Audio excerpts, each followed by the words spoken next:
Deal आहे. एका साईनसाठी मला तुझ्याशी लग्न करावं लागलंय. माझ्या समोर उभं राहायची सुद्धा लायकी नाही तुझी. माझ्या आयुष्यातलं तुझं महत्व 0 आहे.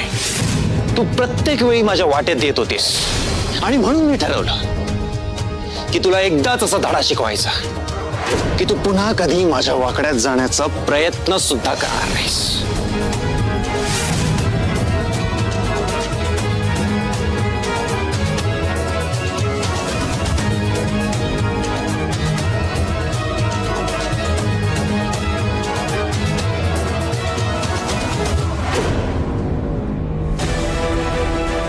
त्याने तुझ्याशी लग्न बदला म्हणून केलं. लग्न झाल्या झाल्या तो तुझ्याशी कसा वागला आठवतंय ना? माझा विरोध झुगारून त्याने तुला या घरात घेतलं कारण त्याला तुला पदोपदी त्रास द्यायचा होता, वेदना द्यायच्या होत्या. त्याच्या मनात तुझ्याबद्दल कसलंच प्रेम नव्हतं, कधीच नव्हतं आणि आत्ता सुद्धा नाहीये. माझ्या मुलाला मी चांगलीच ओळखते ग. एखाद्याचा बदला घेण्यासाठी, त्याच्या मनातला राग शांत करण्यासाठी तो कुठल्याही थराला जाऊ शकतो. कुठल्याही.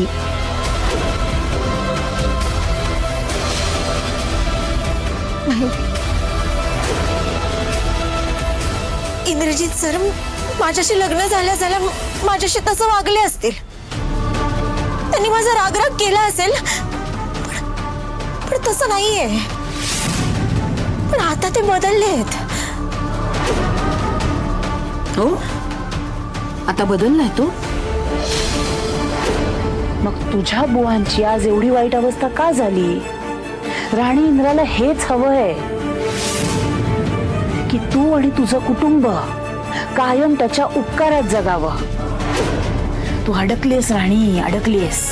तुला असं वाटतं की तू राणीसारखी जगतेस पण इंद्रासाठी तू फक्त एक पाय पुसण्यास.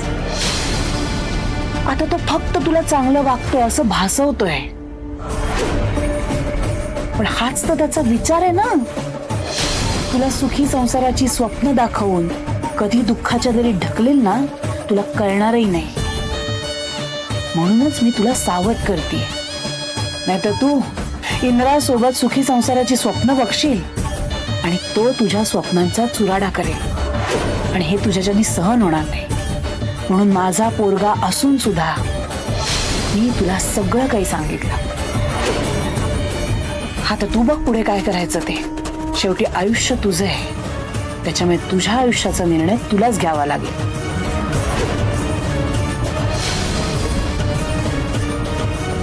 चला, छान तयारी झाली आहे आणि छान दिसतेस तू. कोणाची नजर लागू नये.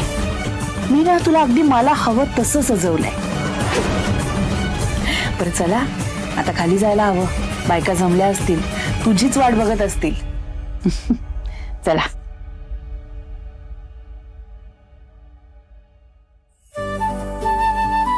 हो ग, अगं आपण आपल्या राणीची वाट बघतोय आणि ही राणी खरंच हुकमाची राणी असल्यासारखी आपल्यालाच वाट बघायला लावते. हो, तिची पहिली संक्रांत आहे, उशीर तर लागणारच ना. हो ना. ते बघा राणी आली.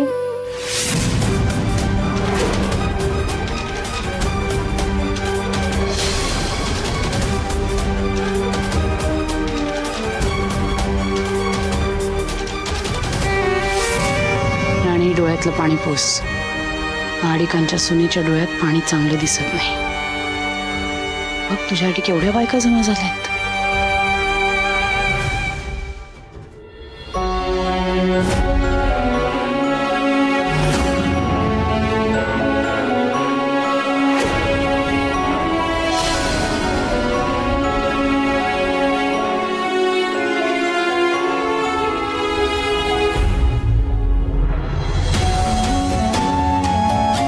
अगं बाई, इंद्राची राणी किती गोड दिसते आज.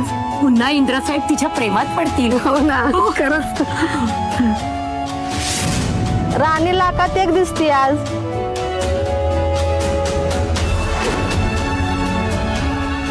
राणी, फक्त याच बायका नाही आल्या तर नीट बघितलंस का अजून कोण आलंय?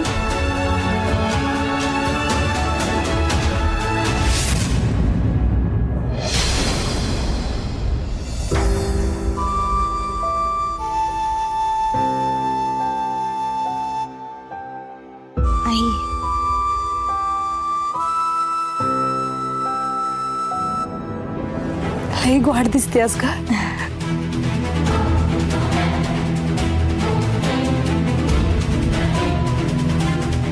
माझीच नजर लागायची तुला. अगं माझीच काय तर तुझी सारखी नजर उतरायला लागेल. एवढी सुंदर दिसतेस तू. अहो दिसणारच ना, मी स्वतःच्या हाताने तयार केलंय तिला. विचारा तिला. अगं बाया, होय काय राणे? खरंच का काय ग?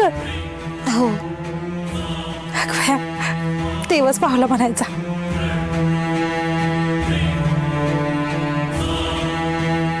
मालतीबाई साहेब, माझी तुमच्या मनातली आडी निघून गेली म्हणायची.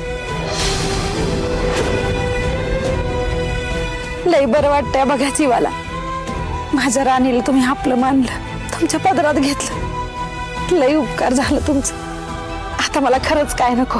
माझ्या राणीला तुम्ही असंच लेकीसारखं सांभाळा. तिनं काही चांगलं केलं तर तिला जवळ घ्या. तिचं काय चुकलं तर कान बी धरा, समज द्या. पण तुम्ही तिच्या संग राहा. खरंच मला तर ह्यो आजचा दिवस होण्यासारखाच वाटायला लागलाय.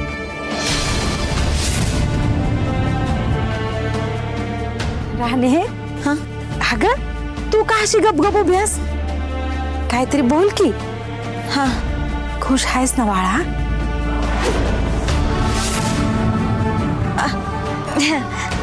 हो. मालती मॅडमने खूप मनापासून तयार केलं मला. माझ्या डोळ्यावरची धूळ बाजूला केली असं वाटलं. सुरेखा ताई, पोरीकडेच बघत बसाल का आमच्याकडे पण बघाल? हो नाही तसं काय नाही. आली की तुमच्याकडे मी. कशा आहे तुम्ही?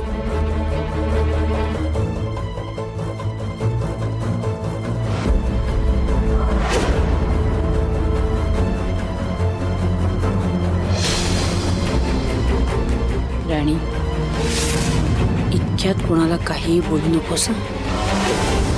खुश असल्याचं नाटक असंच चालू ठेव. मी उगाच भावनेच्या भरात सगळं सांगून बसशील आईला आणि तिला धक्का बसायचा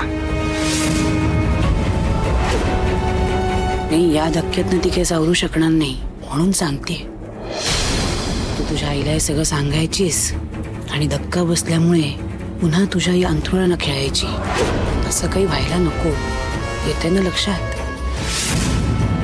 बरं चल, तर अशीच हसत हसत चालत राहा.